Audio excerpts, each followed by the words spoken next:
Bienvenido, bienvenida al podcast Más que Marketing. Soy Alicia Matías y antes de comenzar el gran episodio de hoy, quiero darte las gracias por suscribirte. Si aún no lo has hecho, puedes hacerlo desde YouTube o la plataforma de podcast que nos estés escuchando. Puesto por escucharnos, por ayudarnos a crecer esta gran comunidad con tus comentarios, like y además compartirlo con esa persona que sabes le puede ayudar. Hoy hablamos de empresas, autónomos y todo lo referente a la fiscalidad. ¿Qué es importante tener en cuenta si tienes una empresa?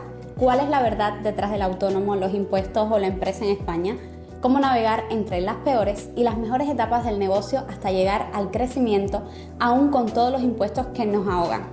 Y es que nuestra invitada de hoy es Karen Gómez, abogada especializada en asesoría laboral y fiscal. Recuerda que este espacio llega a ti gracias a Más que Marketing Podcast.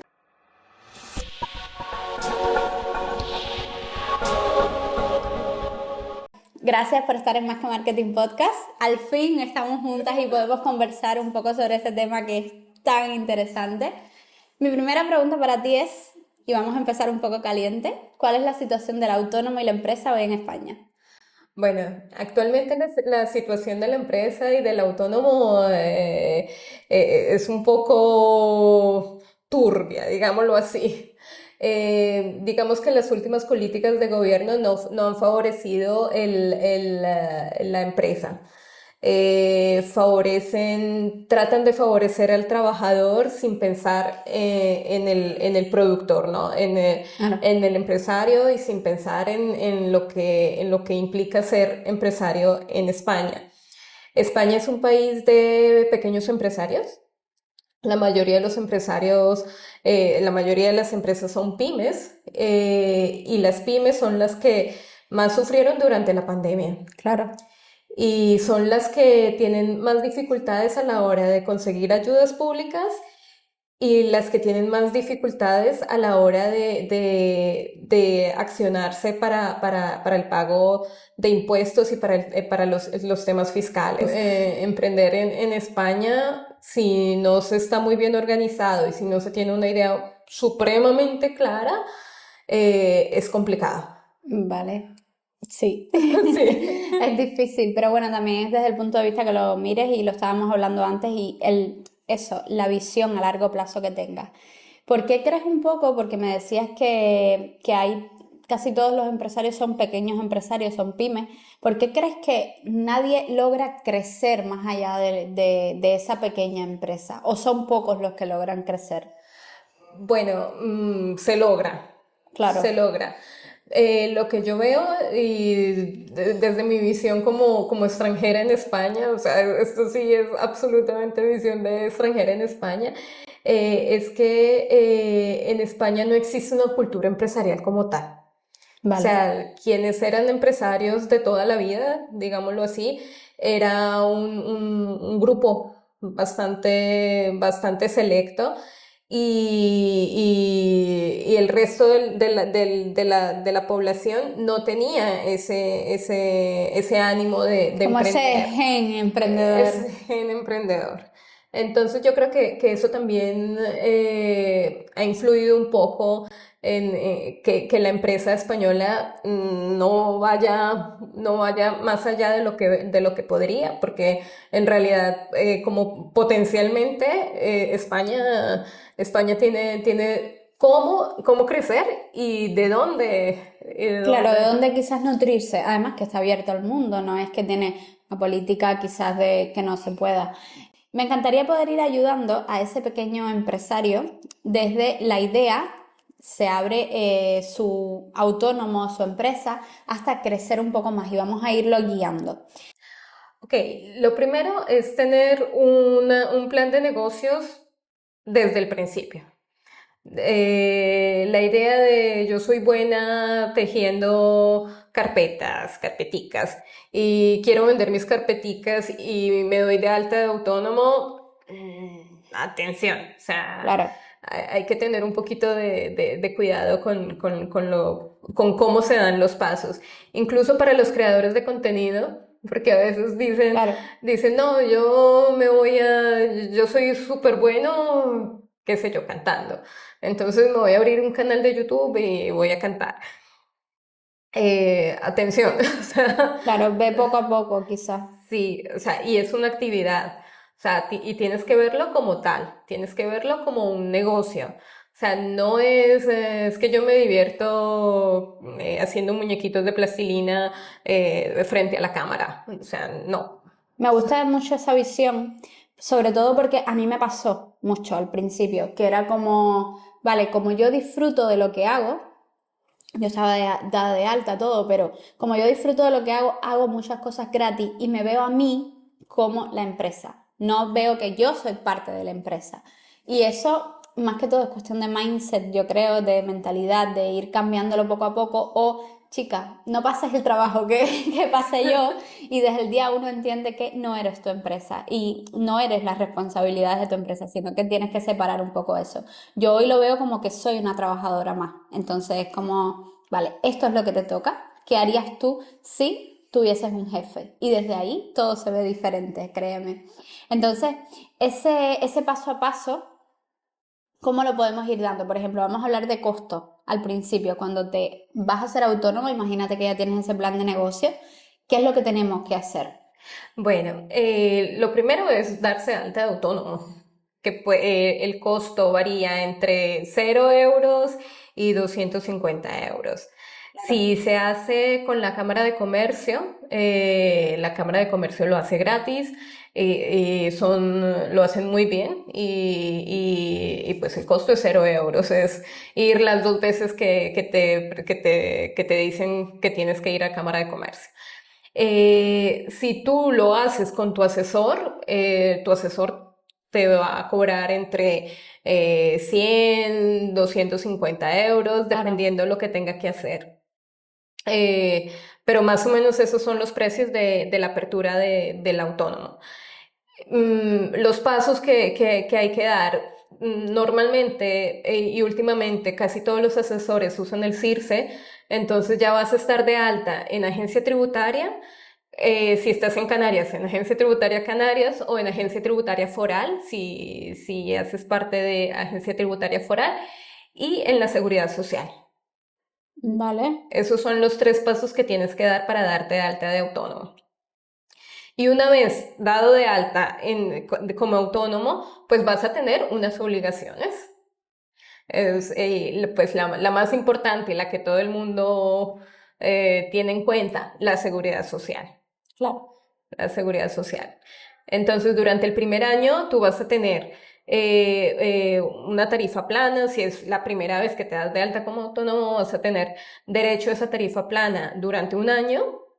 Si tienes menos de 30 años o si cumples algunos requisitos, puedes tener derecho a esa tarifa plana durante un segundo año. Y después, pues vas a tener que empezar a pagar la tarifa que te corresponde. Claro. Nadie lo entiende si no estás en España. Y es como, tú pagas esa tarifa por trabajar directamente, ¿verdad? Sí. Si resido en España y quiero tener, por ejemplo, tengo un producto o servicio que no es directamente aquí, tengo clientes aquí, en otras partes del mundo, y me gustaría, por ejemplo, tener una empresa en otro país, Estonia, una LLC en Estados Unidos, algo así, una estructura fiscal así. ¿Es legal? ¿No es legal? ¿Se puede? ¿No se puede? La respuesta es un no condicionado. O sea, Vale, no condicionado. Una persona física en España puede tener una empresa donde quiera. Una LLC en Estados Unidos, lo que sería la SL en Dubái, una SL en Estonia, en Irlanda, que ujú, también tiene un régimen fiscal bastante interesante. Lo puede hacer. ¿Qué es lo que va a mirar la agencia tributaria de esa persona? ¿Dónde efectivamente se genera la prestación del servicio? Entonces, si yo genero, si yo presto mi servicio aquí, ¿no? Yo soy asesora fiscal y yo genero mi servicio aquí, pues no puedo pretender no pagar mis impuestos donde estoy generando claro, mi servicio. O sea, vale, ¿qué tipo de servicio? ¿Dónde estoy generando esa actividad? Y también, o sea, ¿qué obligaciones estoy cumpliendo o no estoy cumpliendo en España?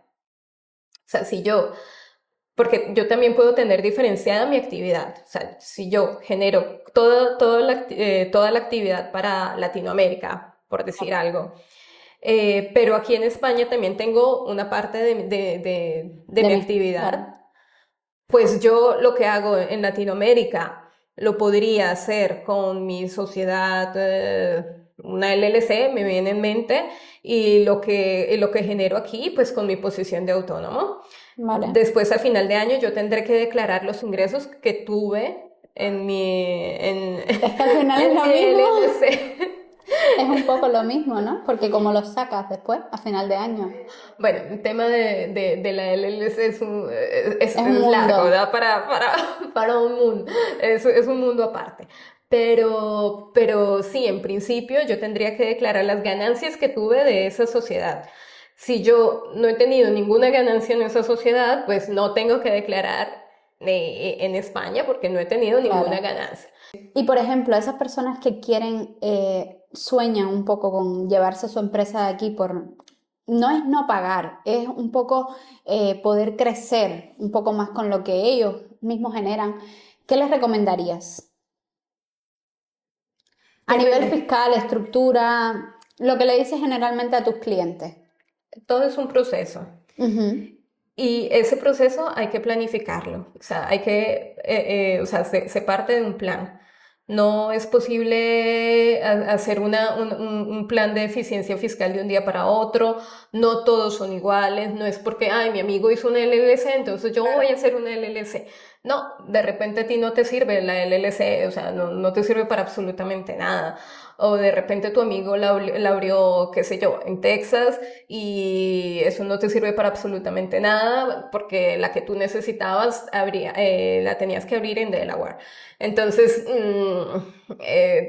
también un poquito planificar el tema.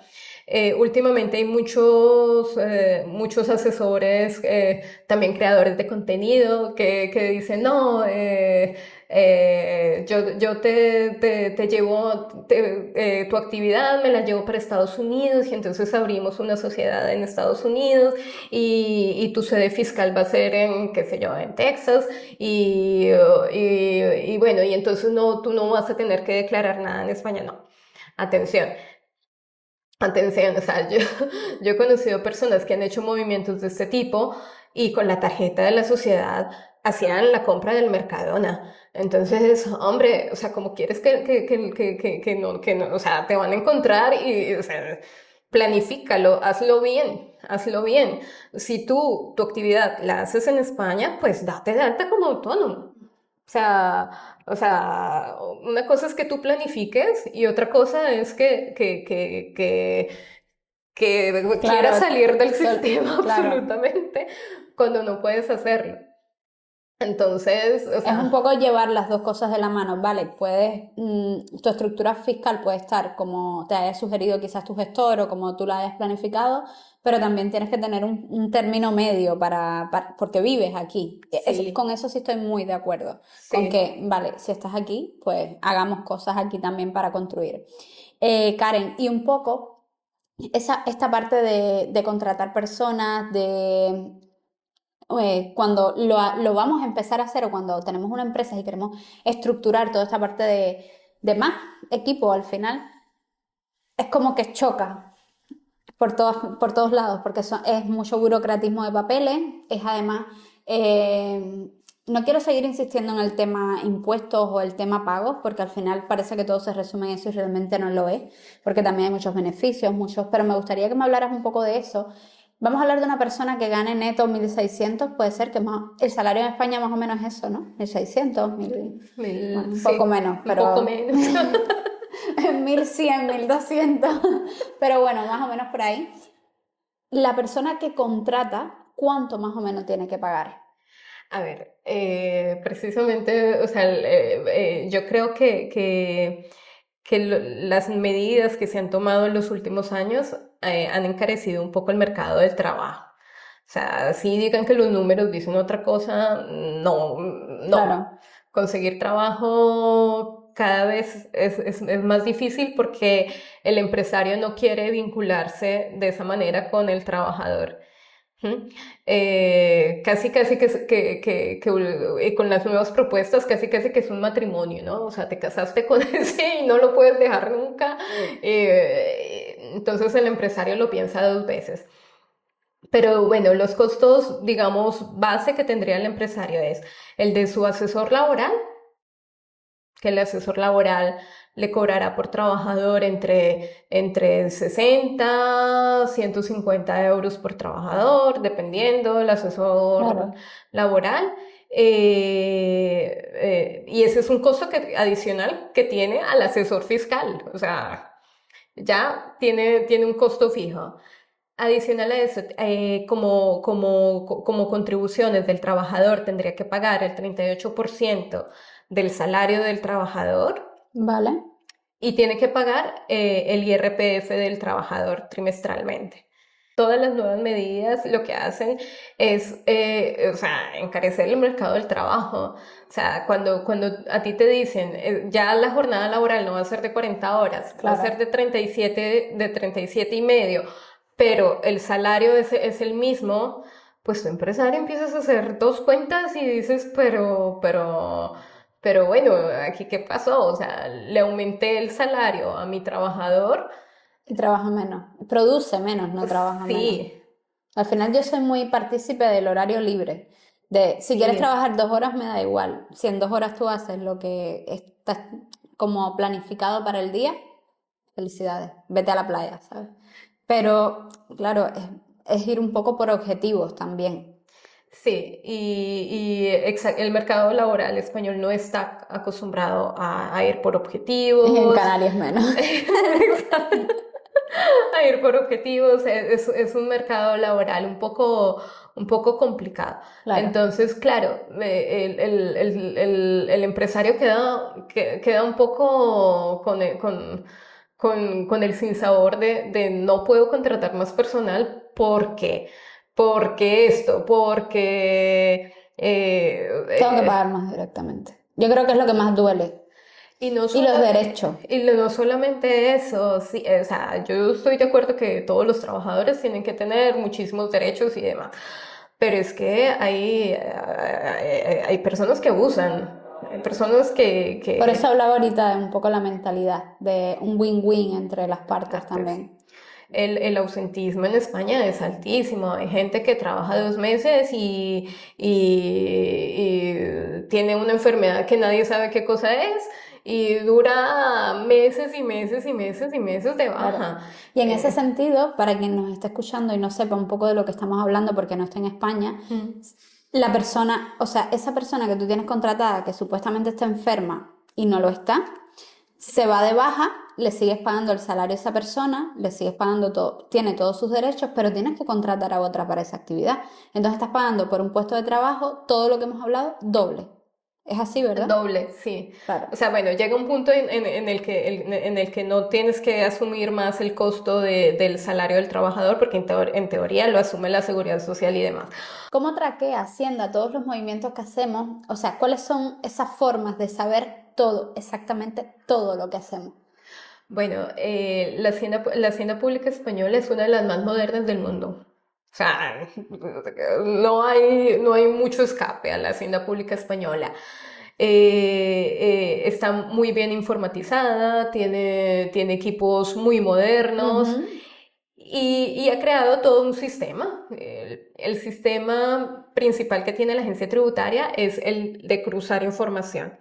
Entonces, eh, que también es injusto, porque ponen a trabajar al empresario dando información de otros empresarios, ¿no? Entonces tú tienes que declarar cuáles son los autónomos a los que tú les has retenido. Tú tienes que declarar cuáles son los empresarios con los que has tenido relaciones por más de 3.000 euros. Tú tienes que declarar, aparte de todas tus facturas, bueno, entonces, la agencia tributaria, ¿qué hace? Pues cruza Cruza. información, cruza información. Y ese es el mecanismo, digamos, más inmediato que tiene. Con las personas físicas, pues es que es muy sencillo, porque en España difícilmente tú pagas con el metálico, Barato. ¿no? Tarjeta. Después de la pandemia todos pagamos con tarjeta. Entonces la agencia tributaria sabe dónde estás, sabe qué estás pagando, sabe Claro. Hasta tus hábitos de consumo, todo. todo. O Claro. sea, sabe de dónde haces la compra, si la haces en Carrefour o en el Mercadona. Entonces, pues claro, te tienen absolutamente controlado con el tema de cuánto estás gastando y en qué lo estás gastando. Claro. Y por ejemplo, ahora me estás diciendo esto, ¿ellos se meten directamente en tu banco o cómo funciona? Pues mira, hasta hace un tiempo no tenían esa posibilidad directamente, pero con las últimas modificaciones que ha tenido el régimen de Hacienda, sí, pueden entrar en tu cuenta, pueden pedirle a tu banco la información de tu cuenta. Claro, todo esto sin el consentimiento de uno, imagino. Todo esto porque el banco le tiene que dar Que darle información. hasta el último movimiento. Claro, Entonces, claro, ¿cómo protegerte? Pues hombre, o tienes una cuenta que no sea europea, porque es que ni siquiera teniendo una cuenta europea, Revolut, por ejemplo, es Revolut europea. es español. No lo sabía. Cambió todos los IBAN por IBAN español porque quiere entrar definitivamente en España. Entonces, antes el IBAN era lituano y en Lituania sí, efectivamente, hay una protección diferente al secreto bancario. Pero en el momento en que tu IBAN es español, pues no. Claro. Ya Y por ejemplo, American Express, American Express, pues es que es no es diferente. una cuenta, sí. Claro. No es una cuenta, pero hay otros tipos de mecanismos y de cuentas Pero que te pueden, con American Express, si yo pago todo, ellos también traquean eso que yo pago. O sea, saben mis hábitos de gasto. pues depende de donde obtuviste el American Express, porque si el American Express es de un banco español, Claro. Después de esta parte de autónomo, vamos a hablar más de empresa. Ya después que tienes constituida tu empresa, si quieres tocar un poquito de cómo construir esa empresa, qué pasos hay que dar, cuándo estás preparado realmente para construir una empresa. bueno, estás preparado para construir una empresa cuando ya tu actividad efectivamente está en marcha. Independientemente del monto. Independientemente del monto, sí. Sí, si tú ves que efectivamente tu actividad ya está en marcha, tiene una proyección de facturación superior a los 30.000, 40.000 euros, pues hombre, ya empieza a pensarlo, empieza a pensar en constituirte como una SL, ¿Vale? como una sociedad limitada. Empieza poco a poco. Otro de los casos donde siempre, siempre, siempre va a ser recomendable una sociedad es cuando efectivamente hay más socios. Claro. Hay más socios. Si somos 2 o 3 o 50, pues una sociedad. O sea, no, así no hayamos facturado nada en la vida, pero hacerlo todo desde el principio, pues muy bien. Claro, como con más cabeza, digámoslo así, para poder estructurarlo. Y establecer en los estatutos también los derechos y obligaciones de los socios respecto a las participaciones sociales. Claro. Es fundamental tener unos estatutos bien hechos desde el principio y así se evitan problemas en futuro. Claro, porque es importante también que a veces empezamos algo y es como una ilusión súper bonita y luego entonces es como, no pensé que esta persona fuera así, en el trabajo es diferente y pueden chocar intereses. Entonces ahí un poco estás protegido y sabes por dónde va cada uno y cuál es la obligación de cada uno. Desde el punto de vista fiscal y también me imagino que de trabajo, o sea, dentro de la empresa, Y personal también, Claro, porque ponte a pensar, es que, o sea, no somos inmortales, ¿no? O sea, te mueres y ¿qué pasa? claro, ¿Qué pasa con tu actividad? ¿Qué pasa con lo que hay, lo que hay en juego, ¿no? O sea, tus herederos tienen derecho, no tienen derecho. Si tú desde el principio has establecido unas reglas, pues lo tienes todo muy claro. claro. Pero si no has establecido unas reglas, pues hombre, es el fin del mundo el día que te mueres, que no Claro, debería porque ser así. es como se forma un caos directamente a partir de cualquier suceso. No tiene que ser solo la muerte, puede ser quizás eso, que la empresa no vaya bien o que ya todo el mundo empieza a tirar para su sitio. Y un poco, una vez constituyes la empresa como empresa, te va súper bien, quieres crecer aún más y quieres internacionalizar. Y como sé que te dedicas también mucho a la internacionalización y a todos estos temas y eres buenísima en ello, me encantaría que me dijeras cuáles, desde tu punto de vista, son los requisitos que necesita una empresa para salir al mercado internacional. Bueno, igual que cuando empezó la empresa tiene que mirar muy bien el mercado al que va a entrar. ¿Mm? Y yo siempre recomiendo hacer un poquito de test. ¿Cómo va mi producto? ¿Cómo va mi servicio? Mi servicio, si le puede gustar a alguien o no le puede gustar a alguien. Yo sí tengo que decirlo, por ejemplo, Proexca, que en teoría debería súper colaborar con los empresarios para este tipo de procesos de internacionalización. Sí colabora mucho desde el punto de vista de formación, Ujú. pero a la hora de hacer las misiones, pues los empresarios se ven un Como poquito perdidos, puede como ser. perdidos, porque los sorteos que se hacen para escoger a los empresarios son como un poquito como en silencio. A veces uno ve que hay misiones que mandan empresarios que como que nada que ver. O sea, a veces en algunas misiones yo he visto creadores de contenido y no es estar contra el creador del contenido, pero es que el creador de contenido pues crea su contenido en Claro, Canarias, en Dubái, ya es internacional. ya es internacional, o sea, no necesita un proceso de internacionalización. Claro.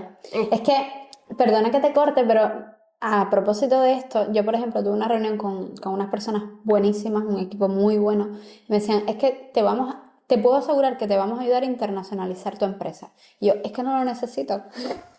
Es como mi empresa es más internacional porque es que yo no tengo problema para facturar en ningún lugar del mundo, para tener un cliente en ningún lugar del mundo. Entonces, ¿qué es realmente lo que me vas a internacionalizar? Exacto. ¿Sabes? Entonces es como, realmente no te estás poniendo en mi negocio, estás hablando ahí de que humo, porque no, hay negocios que ya son internacionales desde que nacen.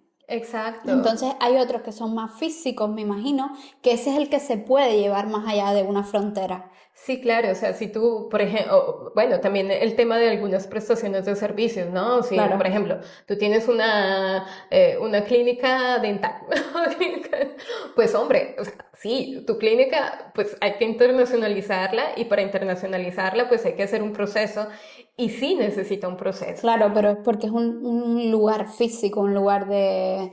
Claro. Entonces, o tienes que hacer alianzas estratégicas con las personas que están ahí, o tú pones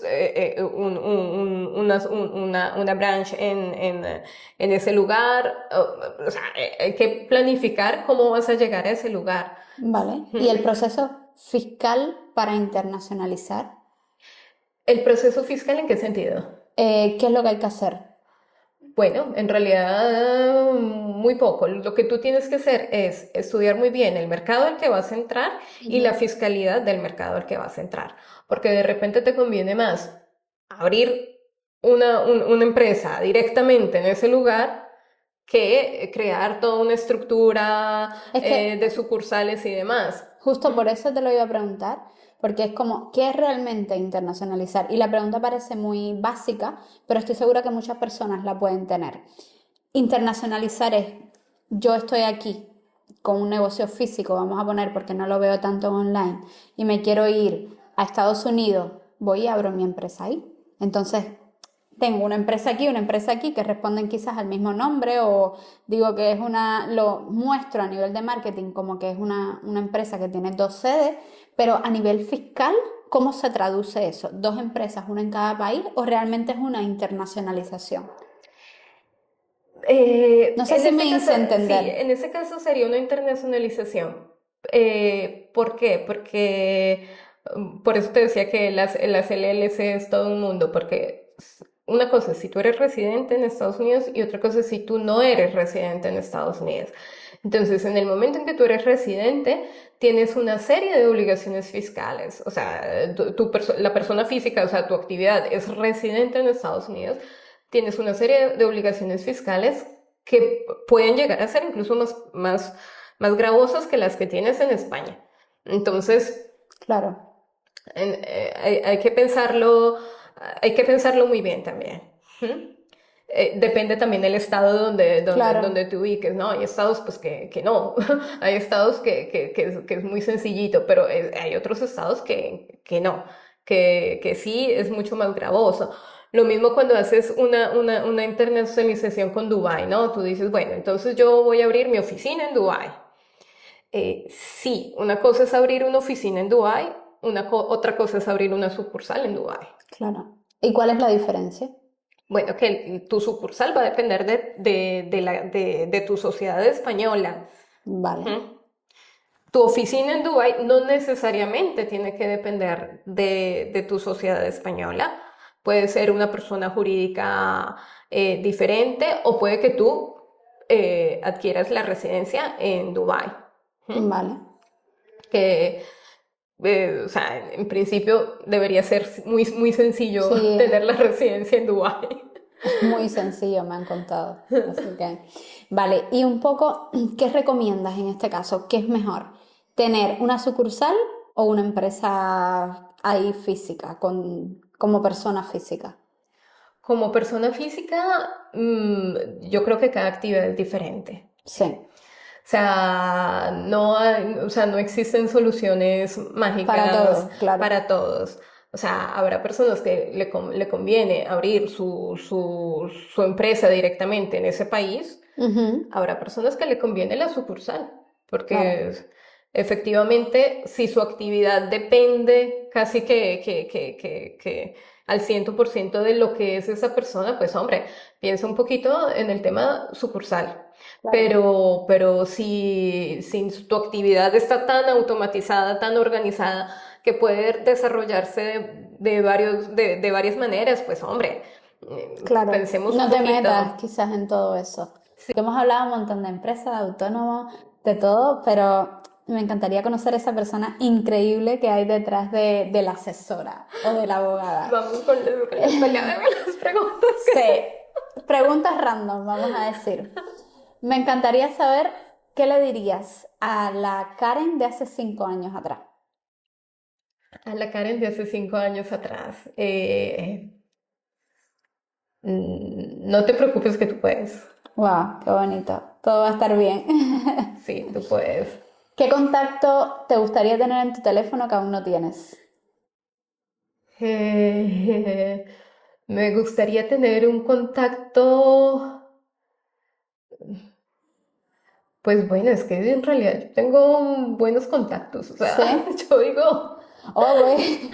pues yo Si a mí me hacen esa pregunta, te hago una lista y te digo, búscamela, que los necesito desde hasta. ¿Cuál es el mejor contacto que tienes en tu agenda hoy? dos ministros colombianos. Muy bien. ¿Y has sabido sacarle provecho a ese contacto? O sea, ¿te ha generado algo? Por ahora no, pero tengo planes para ese contacto. Yo, por ejemplo, el mejor contacto que tengo en mi agenda me ha generado, no me ha generado directamente algo económico, pero me ha generado una relación tan bonita que es como, wow, me encanta. No, por eso te hago la pregunta, porque siempre nos vamos al tema económico y no Sí. necesariamente tiene que ser eso. Igual, por ejemplo, el contacto, a pesar de todos los que me gustaría tener y que no tengo, es por ejemplo el de mi padre. Y es como, joder, amaría tener el contacto de mi padre en mi agenda, porque no está ya. Y es como, Sí. a veces nos vamos solo a lo grande, a la empresa, a lo guay, y hay una parte que a veces no pensamos, ¿sabes? Vamos allá. Eso tienes toda la razón, o sea, los que se van, yo que, o sea, mi padre ya murió hace muchos años, mi madre murió hace muchos años, y efectivamente, o sea, cuando tú dices, no tengo a quién preguntarle, no tengo a quién preguntarle, o sea, Total. ese es un punto Una que pasada. sí. Es increíble porque cuando hacemos estas preguntas en el podcast siempre nos vamos a una parte más empresarial y es como, joder, vamos a aterrizar en lo que realmente queremos y en lo que somos. So, Vamos allá. ¿A quién te gustaría conocer que aún no has conocido? ¿A quién me gustaría conocer que no he conocido? A ver. Eh, mm, pues mira, cualquiera de los grandes empresarios españoles. Sí. Sí, me gustaría conocer la mentalidad del grande empresario español. Yo a mis hijos.